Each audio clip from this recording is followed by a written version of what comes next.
สบายดีมาพี่น้องมาวันนี้ได้เมียงเสือจัดอยู่ให้อยู่นะคือเก่าขอโทษขออภัยพี่น้องเพิ่นผู้บ่กินดิบวันนี้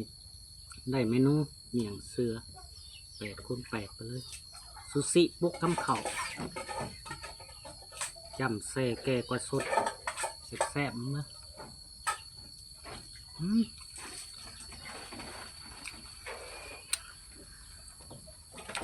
ผักหลาย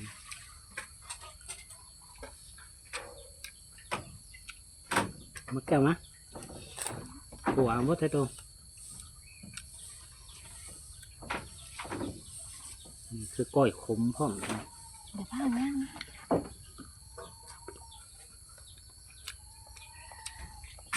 มานะแก้วมันเขา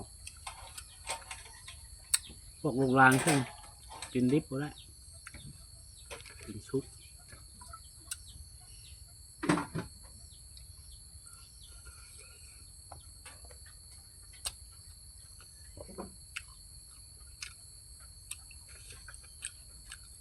พานผักน้